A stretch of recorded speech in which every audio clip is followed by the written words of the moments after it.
Selamat malam. Jumpa lagi dalam tayangan Renungan Harian Toraya dan Doa Malam, edisi Jumat 5 November 2021. Dari Gedung Gereja Toraja Jemaat Elim Balikpapan, kami menyapa Bapak Ibu Saudara sekalian dengan sapaan damai sejahtera bagi kamu. Mari kita persiapkan hati dan pikiran kita berjumpa dengan Tuhan dalam Renungan Harian Toraya dan Doa Malam.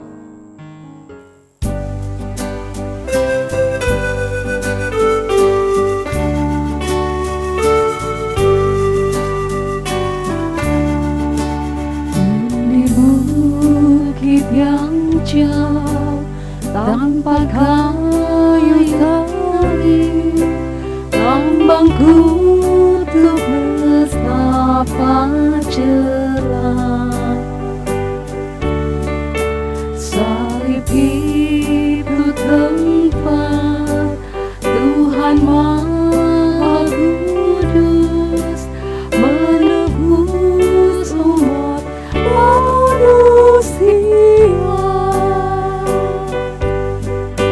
Salib itu ku junjung penuh hingga tiba saat ajalku. Salib itu ku rangkul teguh dan mahkota telah milikku.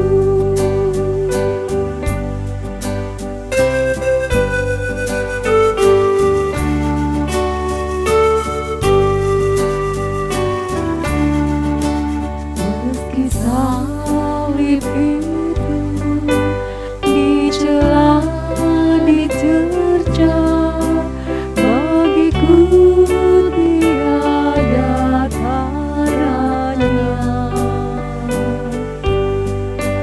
Anak domba kudus masuk dunia gelap, disalib karena dosa dunia. Salib itu ku junjung penuh hingga tiba saat ajalku. Salib itu ku rangkul teguh dan mahkota telah milikku.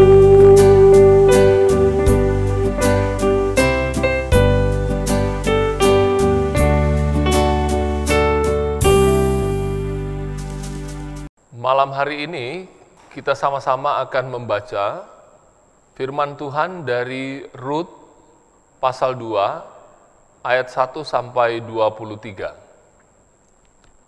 Namun sebelum kita membaca dan merenungkannya, mari mohon pertolongan Tuhan. Kita satu dalam doa, kita berdoa. Kembali malam hari ini Engkau memperjumpakan kami dalam program Renungan Harian Toraya dan Doa Malam. Kami bersama-sama membaktikan diri kami kepadamu karena hanya Engkaulah Tuhan dan Allah kami. Hanya Engkaulah yang patut kami sembah dan kami muliakan. Berkenanlah atas bakti kami, puja dan puji kami. Berkenan pula Tuhan perlengkapi kami dengan firman, agar hidup kami jalani berdasarkan firman-Mu. Bersabdalah ya Tuhan, kami telah sedia untuk mendengarkan firman-Mu. Di dalam nama Tuhan Yesus Kristus kami bermohon. Amin. Firman Tuhan dari Rut pasal 2 ayat 1 sampai 23 diberi judul oleh Lembaga Alkitab Indonesia, Rut bertemu dengan Boas. Saya baca ibu bapa, saudara-saudara mendengar dan menyimak. Naomi itu mempunyai seorang sanak dari pihak suaminya, seorang yang kaya raya dari kaum Elimelek, namanya Boaz. Maka Rut, perempuan Moab itu, berkata kepada Naomi, "Biarkanlah aku pergi ke ladang memungut bulir-bulir jelai di belakang orang yang murah hati kepadaku." Dan sahut Naomi kepadanya, "Pergilah anakku." Pergilah ia, lalu sampai di ladang dan memungut jelai di belakang penyabit-penyabit. Kebetulan ia berada di tanah milik Boaz, yang berasal dari kaum Elimelek. Lalu datanglah Boaz dari Betlehem. Ia berkata kepada penyabit-penyabit itu, "Tuhan kiranya menyertai kamu." Jawab mereka kepadanya, "Tuhan kiranya memberkati Tuan." Lalu kata Boaz kepada bujangnya yang mengawasi penyabit-penyabit itu, "Dari manakah perempuan ini?" Bujang yang mengawasi penyabit-penyabit itu menjawab, "Dia adalah seorang perempuan Moab. Dia pulang bersama-sama dengan Naomi dari daerah Moab. Tadi ia berkata, 'Izinkanlah kiranya aku memungut dan mengumpulkan jelai dari antara berkas-berkas jelai ini di belakang penyabit-penyabit.' Begitulah ia datang dan terus sibuk dari pagi sampai sekarang, dan seketika pun ia tidak berhenti." Sesudah itu berkatalah Boaz kepada Rut, "Dengarlah dahulu, anakku, tidak usah engkau pergi memungut jelai di ladang lain, dan tidak usah juga engkau pergi dari sini.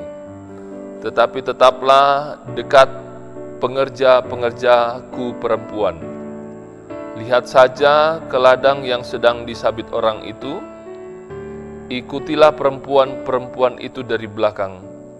Sebab aku telah memesankan kepada pengerja-pengerja lelaki, jangan mengganggu engkau.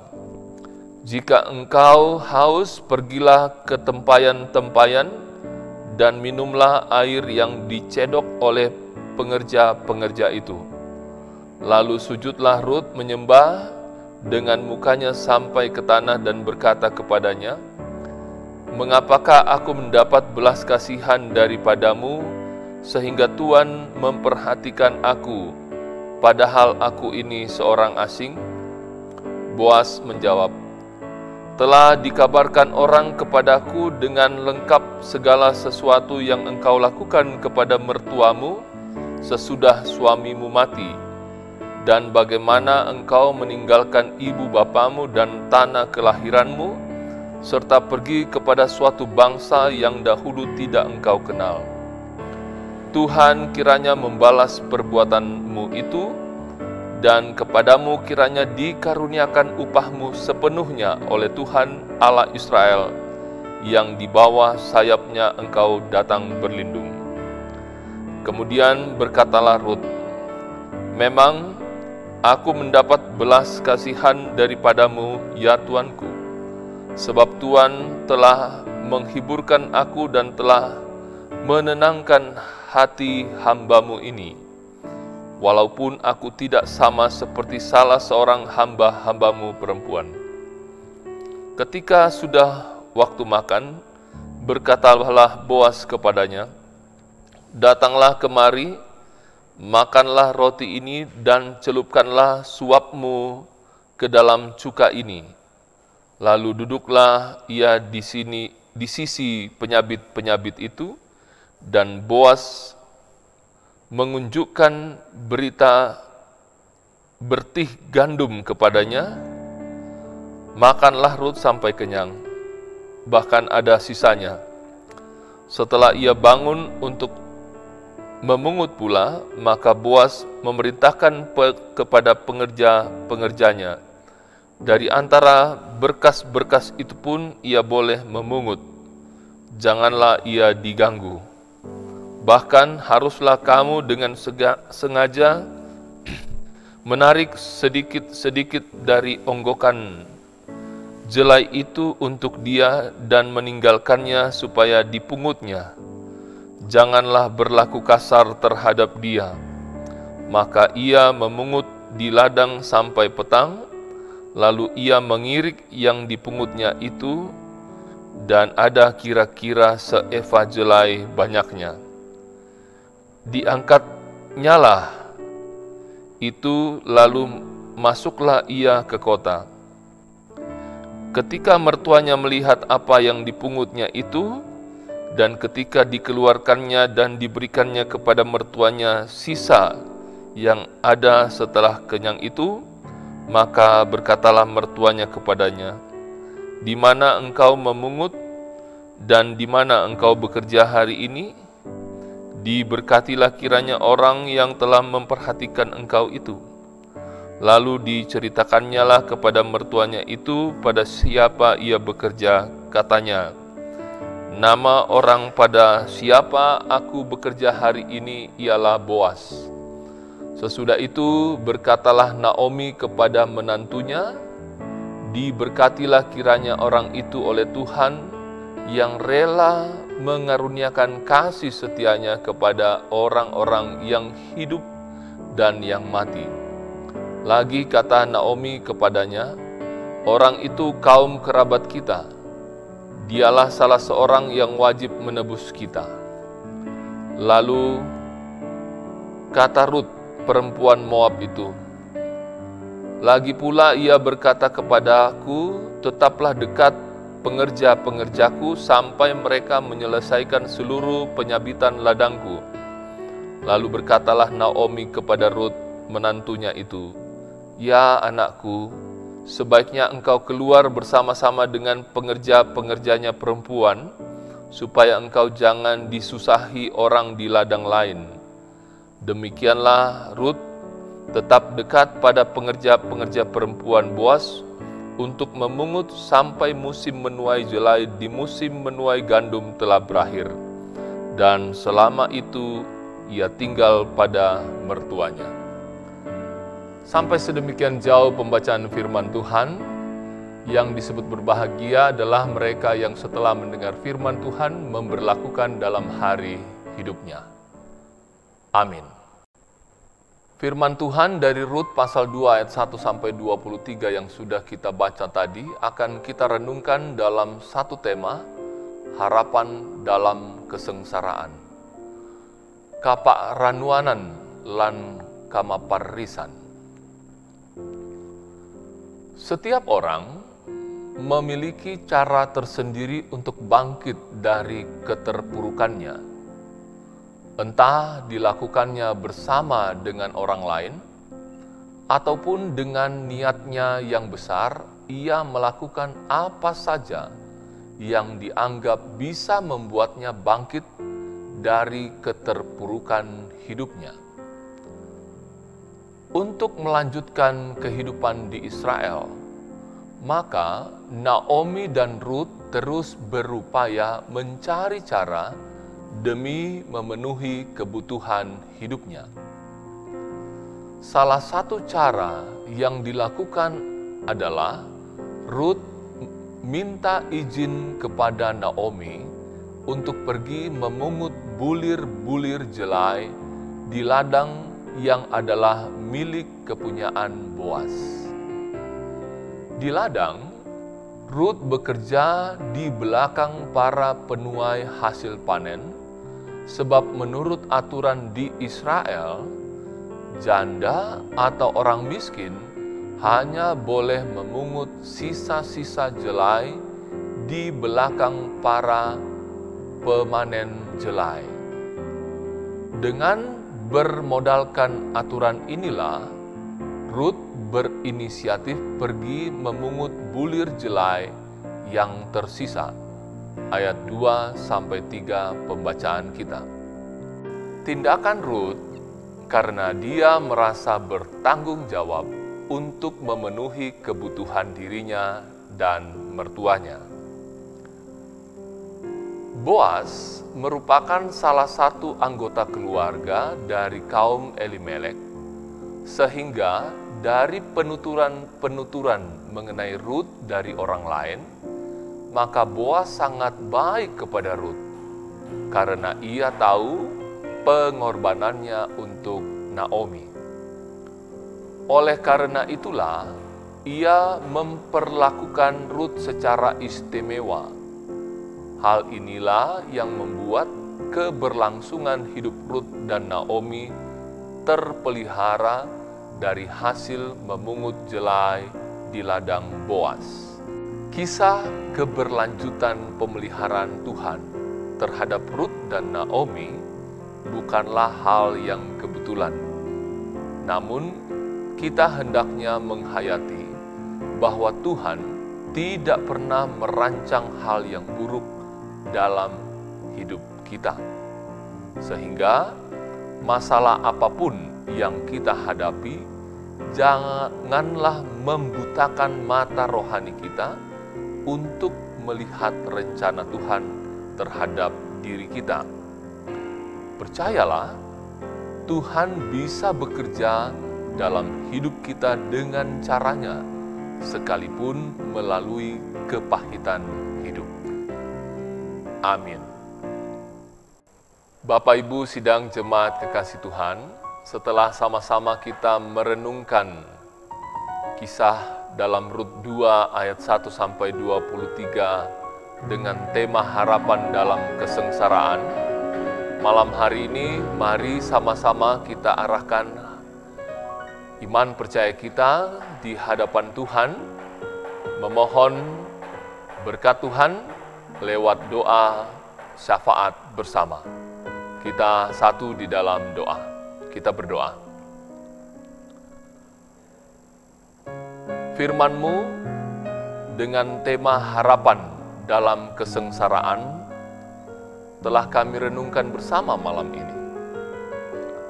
Dan dalam perenungan ini kami sadar betul bahwa di setiap waktu kesempatan ada saja pengharapan bisa kami gantungkan, karena semua pengharapan-pengharapan itu kami hanya letakkan pada Tuhan. Karena itu Tuhan, terima kasih Engkau memungkinkan malam ini kami belajar dari apa yang dialami Naomi dan Rut dalam menjalani kehidupan yang Tuhan anugerahkan. Kami diingatkan untuk tetap bekerja keras, kami diingatkan untuk tetap mencari jalan yang baik untuk memperoleh sumber-sumber penghidupan kami. Belajar dari apa yang dilakukan Rut di ladang Boas, kami bersyukur atas itu. Kami bermohon kiranya hidup yang kami jalani juga kami jalani dengan tetap bekerja keras, tidak berpangku tangan, tidak hanya mengharapkan uluran dari orang lain, tapi kami berupaya untuk mencukupkan kebutuhan kehidupan kami. Dan kalau ada mereka-mereka yang berkelebihan ingin membantu, Tuhan juga pakai mereka untuk membantu mereka-mereka yang berkekurangan. Nama Tuhan dipermuliakan.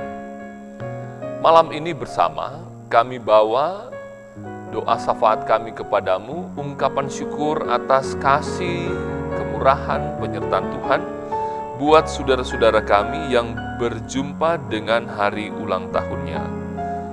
Mereka adalah Cleo Natania Gita Tamubuan, Ibu Maria Y. Toding, Ibu Marta Bumbungan, Bapak Nasril, Ibu Yohana Mujiono, Britney Beatrice S. Sarang, Yanti, Keisa Novitasari Limbong, Bianca Bulawan Bitikaka. Berdoa bagi mereka kiranya Tuhan menganugerahkan hati bijak untuk menjalani hari-hari hidupnya sebagai suami, sebagai istri, sebagai anak-anak. Bijak di rumah, bijak di tempat kerja, bijak di tempat sekolah. Nama Tuhan dipuji, nama Tuhan dipermuliakan. Berdoa juga untuk mereka-mereka yang karena usianya lanjut, fisiknya terbatas, dimanapun mereka berbaring, dimanapun mereka duduk, kiranya di tempat itu nama Tuhan mereka puji, mereka muliakan. Dan dari mereka nampak jelas siapa Tuhan yang patut dipuji dan dimuliakan dalam hidup ini.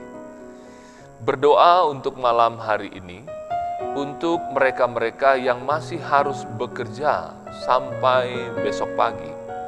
Tuhan berkati mereka dengan kesehatan yang cukup, anugerahkan kepada mereka keselamatan dalam mereka mengangkat tugas dan pekerjaan itu, sehingga mereka boleh berjumpa dengan hari baru besok, dan berkumpul kembali bersama keluarga, bersama orang tua, bersama suami, istri, dan anak-anak.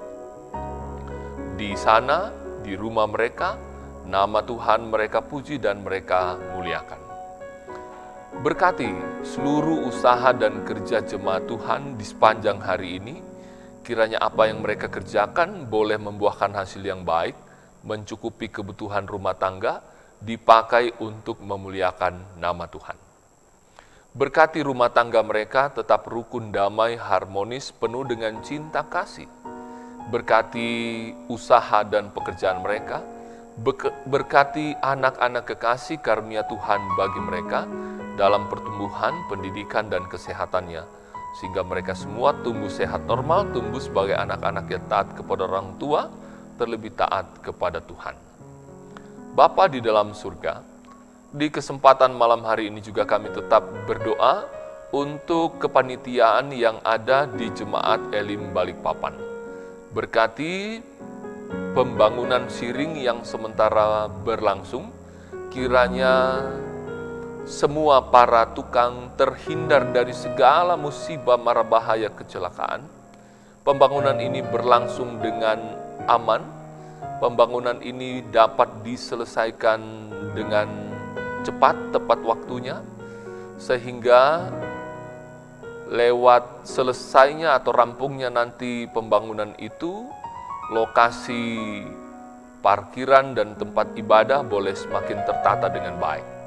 Berkati panitia yang ada, segala keperluan sekaitan dengan pembangunan itu, mohon Tuhan buka jalan dan mungkinkan setiap jemaat Tuhan untuk berpartisipasi di dalamnya. Demikian pula dengan pemilihan panitia pemilihan penatua diaken di jemaat ini, Tuhan berkati dalam melaksanakan tugas-tugasnya. Dan kiranya Tuhan memakai sarana ini, pemilihan ini menjadi sarana di mana Tuhan menetapkan mereka-mereka yang Tuhan mau pakai untuk melayani, sungguh-sungguh memberi diri melayani. Nama Tuhan dipuji, nama Tuhan dimuliakan. Berkati Ibu Bapak Pendeta di Jemaat Elim Balikpapan, berkati para penatua diaken, dan seluruh warga jemaat Tuhan. Bapak, berkati pemerintah kami dari pusat hingga ke pelosok penjuru di tanah air, mampukan mereka mengerjakan tugas-tugasnya dengan sungguh, dengan sebaik-baiknya, demi hormat dan kemuliaan hanya bagi nama Tuhan. Bapak, mereka yang sakit Tuhan sembuhkan, mereka yang berduka Tuhan hibur dan kuatkan. Ini doa kami bersama Tuhan, sahuti dengarkan kami Tuhan. Kami datang bersyukur bahwa doa permohonan ini hanya di dalam nama Tuhan Yesus yang sudah mengajar kami berdoa bersama. Bapa kami yang di surga, dikuduskanlah namamu, datanglah kerajaan-Mu, jadilah kehendak-Mu di bumi seperti di surga. Berikanlah kami pada hari ini makanan kami yang secukupnya, dan ampunilah kami akan kesalahan kami, seperti kami juga mengampuni orang yang bersalah kepada kami. Dan janganlah membawa kami ke dalam pencobaan, tetapi lepaskanlah kami daripada yang jahat, karena Engkaulah yang empunya kerajaan, dan kuasa dan kemuliaan sampai selama-lamanya. Amin.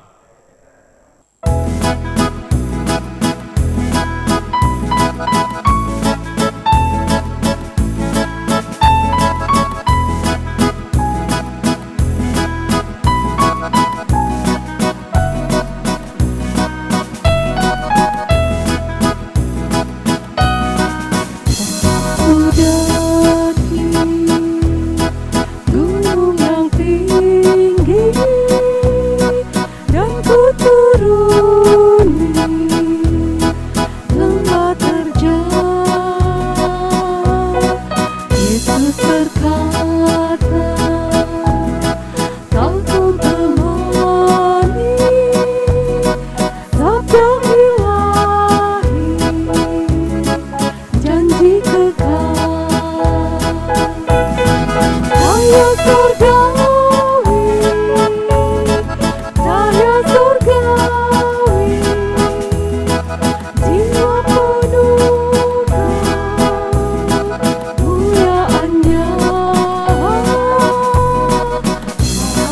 Haleluya, aku bersuka memuji Yesus, ku miliknya.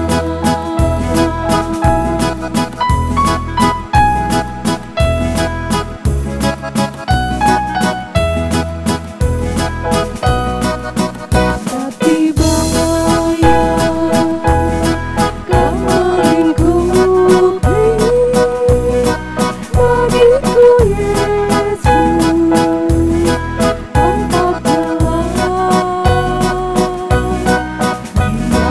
Dia sungguh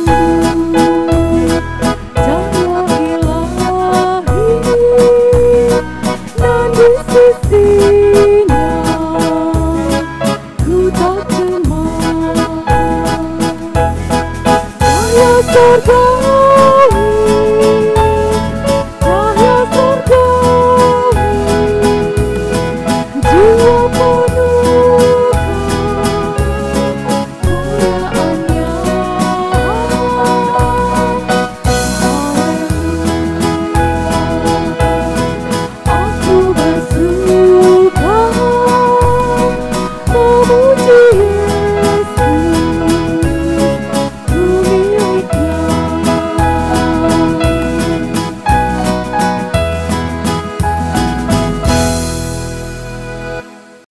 Demikianlah program Renungan Harian Toraya dan Doa Malam edisi 5 November tahun 2021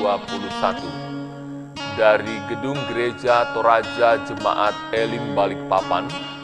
Kami mengucapkan selamat malam. Tuhan Yesus memberkati.